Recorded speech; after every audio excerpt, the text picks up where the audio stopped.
আসসালামু আলাইকুম। আজকে আমি আপনাদের সঙ্গে শেয়ার করব 2 বছর বয়সী বাচ্চাদের জন্য কিভাবে আপনারা গজ কাপড় দিয়ে সুন্দর ডিজাইনের জামা তৈরি করতে পারবেন ঘরে বসে। তো আমি এত সহজ করে আপনাদের জন্য ভিডিওটি তৈরি করেছি। যারা সেলাইয়ের কাজে একদম নতুন আছেন তারাও যদি ভিডিওটি লাস্ট পর্যন্ত দেখেন, আপনারা কিন্তু খুব সহজে সুন্দর ডিজাইনের বেবি ফ্রকটি আপনার নিজের বাচ্চার জন্য তৈরি করে দিতে পারবেন। ঠিক আছে, তো আমি এখানে প্রিন্টের কাপড় নিয়েছি টোটাল 12 গিরা আর এক রঙের কাপড় নিয়েছি টোটাল 6 গিরা পরিমাণ। ঠিক আছে, দুটি কাপড়ই কিন্তু আমি এখানে ভয়েল কাপড় ব্যবহার করেছি। আপনারা চাইলে যে কোনো কাপড় দিয়ে এই ধরনের জামার ডিজাইন করতে পারবেন। তো সবার প্রথমে আমরা প্রিন্টের কাপড়টি কাটিং করব। তো কাপড়টিকে আমি সম্পূর্ণ মাঝখান দিয়ে ভাঁজ করে 2 পার্ট করে নিয়েছি। এখন আমরা কাপড়টিকে আরো একবার ভাঁজ করে টোটাল 4 পার্ট করে নিব।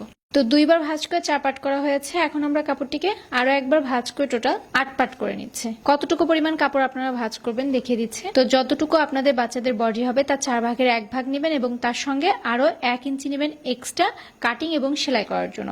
তো আমাদের এখানে বডি হচ্ছে 22 এর 4 ভাগের 1 ভাগ হচ্ছে 5.5 ইঞ্চি পরিমাণ এবং আরো 1 ইঞ্চি নিচ্ছে আমি এক্সট্রা কাটিং এবং সেলাই করার জন্য। তাহলে টোটাল চওড়ায় কত নিয়েছি? 6.5 ইঞ্চি পরিমাণ। ঠিক আছে, তো এখন আমাদের সাইড থেকে কাপড়টুকু কাটিং করে নিতে হবে। তো এই কাপড়টুকু আমি সরিয়ে রাখবো আর এই কাপড়টুকু আমরা এখন কাটিং করে নিব।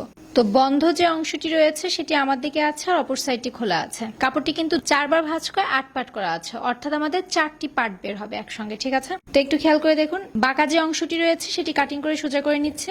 তো এখান থেকে আমাদের গলার চওড়া নিতে হবে 2.5 ইঞ্চি পরিমাণ।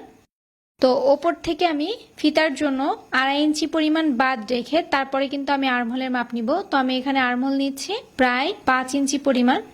এখানে এই ডিজাইনের গলাতে কিন্তু গলার চওড়া পরিমাণটা একটু বেশি থাকে। তো এখান থেকে আমরা বডি মাপ নিব। আমাদের বডি হচ্ছে এখানে 22 এর 4 ভাগের 1 ভাগ হচ্ছে 5.5 ইঞ্চি আর সাথে আমি 1/2 ইঞ্চি নিচ্ছি এক্সট্রা সেলাই করার জন্য। ঠিক আছে, তাহলে টোটাল আমি 6 ইঞ্চি পরিমাণ নিয়েছি। তো এইভাবে আমরা একটি রাউন্ড শেপ করে দিব। তো এখান থেকে আমরা 2.5 ইঞ্চি পরিমাণ ওপরে ফিতা থেকে বাদ দিয়ে তারপরে কিন্তু আমাদের টোটাল ওপরে টপ পার্টটি লম্বার মাপ নিতে হবে। তো আমি এখানে লম্বা নিচ্ছি টোটাল 9 ইঞ্চি পরিমাণ, সেলাই সহকারে কিন্তু আমি 9 ইঞ্চি নিয়েছি। তো এইভাবে আমাদের স্ট্রেট দাগ কাটতে হবে। তো এখান থেকে আমরা কোমরের মাপ নিব। তো আমাদের এখানে কোমর হচ্ছে 20 এর 4 ভাগের 1 ভাগ হচ্ছে 5 ইঞ্চি এবং 1/2 ইঞ্চি নিচ্ছি এক্সট্রা সেলাই করার জন্য। তো এইভাবে আমরা পয়েন্টটি মিলিয়ে দিব। এখন আমাদের দাগ অনুযায়ী কাটিং করে নিতে হবে। তো একটু খেয়াল করে দেখুন, আমাদের কিন্তু এখানে টোটাল 4টি পার্ট বের হয়েছে। সামনের জন্য 2টি পার্ট এবং পেছনের জন্য আমাদের এখানে 2টি পার্ট কাটিং করা হয়েছে। ঠিক আছে, তো এখন আমাদের নিচে ঘেরের অংশটি কাটিং করতে হবে। কাপড়টি কিন্তু একবার ভাঁজ করে 2 পার্ট করা আছে। জাস্ট কাটিং করার সুবিধার জন্য আমি 4 পার্ট করে নিচ্ছি। তো এখান থেকে আমি নিচে ঘেরের অংশে লম্বা নিব 10 ইঞ্চি পরিমাণ। ঠিক আছে, সেলাই সহকারে নিচ্ছি কিন্তু। তো কাটিং করে নিচ্ছে। 2 বার ভাঁজ করার পর দেখুন কাপড়টি চওড়া তাহলে কতটুকু হয়েছে? 21 ইঞ্চি পরিমাণ। তো এর নিচে আমরা আরো একটি লেয়ার দিব। তো এক রঙের কাপড় আমরা সেজন্য কাটিং করে নিব। কাপড়টিকে আমি এরকম করে মেলে নিব। কাপড়টি কিন্তু একবার ভাঁজ করে 2 পার্ট করা আছে। কাপড় কাটিং করার সুবিধার জন্য আরো একটি ভাঁজ দিয়ে নিচ্ছে। এই কাপড়টির লম্বা নিব আমরা 3.5 ইঞ্চি পরিমাণ। তো কুচি দেওয়ার জন্য আমাদের আরো একটি পার্ট কাটিং করতে হবে একই রকম ভাবে। তো আমি আরো একটি পার্ট কাটিং করে নিচ্ছি। তো দেখুন আমি 3টি পার্ট কাটিং করে নিয়েছি আর সাইড থেকে যে কাপড় বের হয়েছে এই কাপড়টুকু দিয়ে আমরা গলার অংশে কুচি অ্যাটাচ করে নিব। ঠিক আছে, এই কাপড়টি চওড়া নিয়েছে দেখুন কতটুকু পরিমাণ। প্রায় আমাদের এখানে এই কাপড়টি চওড়া রয়েছে 2.25 ইঞ্চি পরিমাণ। ফিতার জন্য আমি 2 টুকরো কাপড় কাটিং করে নিয়েছি। তো লম্বা নিয়েছি 6 ইঞ্চি পরিমাণ আর চওড়া নিয়েছি 1.5 ইঞ্চি পরিমাণ। ঠিক আছে, প্রথমে আমাদের সামনের পার্টে কুচি দেওয়ার জন্য কুচি কাপড়টিকে রেডি করে নিতে হবে আর 2 সাইডে 2টি ফিতা যেহেতু আমরা অ্যাটাচ করব এর জন্য 2টি ফিতাও আমরা সেলাই করে নিব। তো কাপড়ের যে কোনো এক সাইড থেকে চিকন করে কাপড়টিকে উল্টো সাইডে 2 বার ভাঁজ করে এর উপরে সেলাই বসিয়ে দিব।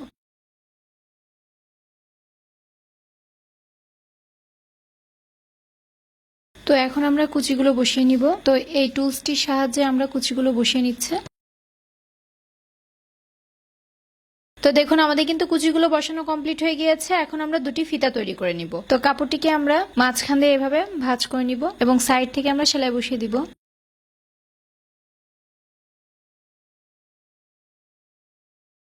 এখন আমরা ফিতাটিকে সোজা সাইডে নিয়ে আসবো। এভাবে উল্টিয়ে নিচ্ছি আমরা এবং ভালো ফিনিশিং এর জন্য এখানে অবশ্যই আমাদের আয়রন করে নিতে হবে। ঠিক আছে, তো দুটি ফিতাই কিন্তু আমরা একই রকম ভাবে উল্টিয়ে নিব। তো সামনের পাটে কিন্তু আমাদের এরকম দুটি পার্ট রয়েছে, আর পেছনের জন্য কিন্তু এরকম দুটি পার্ট আমরা কাটিং করেছি, তাই না? তো এখন আমাদের কি করতে হবে, ফিতা এবং কুচি কাপড়টিকে অ্যাটাচ করতে হবে। তো একটি কাপড় আমি এইভাবে সরিয়ে রাখবো।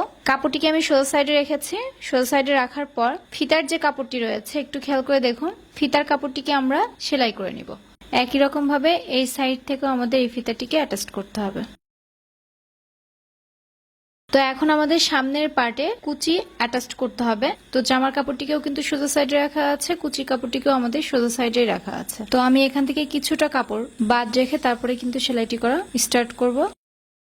তো আমি কিন্তু এখানে শুধুমাত্র সামনের পাটে কুচিটিকে অ্যাটাচ করব, পেছনের পাটে না, ঠিক আছে? তো দেখুন আমাদের কিন্তু কুচি কাপড়টিকে অ্যাটাচ করা কমপ্লিট হয়ে গিয়েছে। এখন আমাদের আরো একটি যে পার্ট ছিল সেই পার্টটিকে এখানে এর উপরে রাখবো। তো নিচের কাপড়টিকে সোজা সাইডে রাখা আছে, আর উপরের কাপড়টিকে কিন্তু আমাদের উল্টো সাইডে রাখতে হবে, ঠিক আছে? উল্টো সাইডে রেখে তারপরে কিন্তু কাপড়টিকে অ্যাটাচ করব আমরা। তো সেলাই করার সুবিধার জন্য কাপড়টিকে আমরা এরকম করে উল্টো সাইডে নিয়ে যাব, ঠিক আছে? যাতে এই যে সেলাইটি রয়েছে এই সেলাইটির উপর দিয়ে কিন্তু আমাদের সেলাইটি করতে হবে, তাহলে আমাদের ফিনিশিংটি ভালো হবে। তো কাপড়টিকে এখন আমাদের এরকম করে সোজা সাইডে নিয়ে আসতে হবে। তো দেখুন আমরা এরকম করে কাপড়টিকে ভালো করে সেট করে নিব, এবং ভালো ফিনিশিং এর জন্য এখানে আমি আয়রন করে নিচ্ছি, ঠিক আছে? তো দেখুন আমি এখানে আয়রন দিয়ে এই কুচি কাপড়টিকে সেট করে নিয়েছি। এখন আমরা পেছনের পার্টটির সঙ্গে এই ফিতার কাপড়টিকে অ্যাটাচ করব। তো বডি পার্টটিকে আমি সোজা সাইডে রেখেছি। সোজা সাইডে রেখে কিন্তু প্রথমে আমাদের দুই সাইডে ফিতাটিকে সেলাই করে নিতে হবে। তো এখন আমরা আরো একটি পার্ট এখানে সেলাই করব। তো নিচে কাপড়টি কিন্তু সোজা সাইডে রাখা আছে, আর উপরে যে পার্টটি আমরা এখন রেখেছি সেই কাপড়টিকে আমি উল্টো সাইডে রেখেছি। তো দুটি কাপড় ভালো করে সেট করে আমরা আর্মহোলের অংশ থেকে সেলাইটি করা স্টার্ট করব। তো এখন আমরা কাপড়টিকে এরকম করে উল্টো সাইডে নিয়ে যাব। দেখুন উল্টো সাইডে নিয়ে যাওয়ার পর কাপড়টিকে ভালো করে সেট করে নেব। তো দেখুন আমাদের পেছনের পার্টিও রেডি হয়ে গিয়েছে, সামনের পার্টিও রেডি হয়ে গিয়েছে। এখন আমরা কোমরের যে অংশটি রয়েছে সেই অংশটি সেলাই করব। তো এখানে আমাদের দুটি পার্ট রয়েছে, একটি পার্ট আমরা আলাদা করে নিব। তো একটি পার্টে আমরা যেভাবে কুচি দিব অপর পার্টেও কিন্তু আমরা একই রকম ভাবে কুচিগুলো বসিয়ে নিব, ঠিক আছে? তো বডি পার্টের কাপড়টিকে আমি সোজা সাইডে রেখেছি এবং কুচির কাপড়টিকে আমরা উল্টো সাইডে রেখেছি। দুটি কাপড় ভালো করে সেট করে এখন আমাদের কুচিগুলো বসিয়ে দিতে হবে। তো দেখুন আমাদের কিন্তু উপরের টপ পার্টির সঙ্গে নিচের কুচির অংশটি বসানো কমপ্লিট হয়ে গিয়েছে। এখন আমাদের এই যে নিচের যে ঘেরের অংশটি রয়েছে এখানে আমরা এক রঙের কাপড় দিয়ে কুচি বসিয়ে নিব, ঠিক আছে? আমি এখানে 3 টুকরো এক রঙের কাপড় কাটিং করেছিলাম। তো 3 টুকরো কাপড়ই কিন্তু আমি একটির সঙ্গে একটি এভাবে জয়েন্ট দিয়ে সেলাই করে নিয়েছি। আর যে কোনো এক সাইড থেকে কাপড়টিকে আমি উল্টো সাইডে দুইবার ভাঁজ করে একটি সাইড আমি সেলাই করে আটকে নিয়েছি, ঠিক আছে? এখন আমরা এই পার্টটির সঙ্গে এই কাপড়টিকে অ্যাটাচ করব। তো নিচের কাপড়টিকে আমি সোজা সাইডে রেখেছি, আর উপরের কুচি দেওয়ার কাপড়টিকে আমি উল্টো সাইডে রেখেছি। দুটি কাপড় ভালো করে সেট করে আমরা কুচিগুলো বসিয়ে নিব। তো আমাদের কুচিগুলো বসানো কমপ্লিট হয়ে গিয়েছে। এখন আমরা কাপড়টিকে এরকম করে সোজা সাইডে নিয়ে আসবো এবং এর উপরে একটি চাপ সেলাই বসিয়ে দিব। তো দেখুন আমাদের কিন্তু একটি পার্ট কমপ্লিট হয়ে গিয়েছে। এখন আমরা একই রকম ভাবে আমাদের যে পেছনের যে পার্টটি রয়েছে সেই পার্টটিও রেডি করে নিব, ঠিক আছে? একই রকম ভাবে আমি পেছনের পার্টটিও কমপ্লিট করে নিয়েছি। এখন আমরা সাইড থেকে ফিটিং করব, এর জন্য কাপড়টিকে আমরা উল্টো সাইডে এভাবে নিয়ে যাব এবং সাইড থেকে আমরা বডিটি ফিটিং করে দিব, ঠিক আছে? আপনারা আপনাদের বাচ্চাদের মেজারমেন্ট অনুযায়ী সাইড থেকে বডিটি ফিটিং করে দিবেন। একই রকম ভাবে অপর সাইড থেকেও আমাদের বডিটি ফিটিং করে নিতে হবে। তো দেখুন আমাদের জামাটি পুরোপুরি কমপ্লিট হয়ে গিয়েছে। তো আশা করি আজকের ভিডিওটি আপনাদের ইনশাআল্লাহ খুব ভালো লেগেছে। ভিডিওটি ভালো লাগলে বন্ধুদের সঙ্গে বেশি বেশি শেয়ার করতে ভুলবেন না, আর অবশ্যই চ্যানেলটিকে সাবস্ক্রাইব করে সাথে থাকবেন।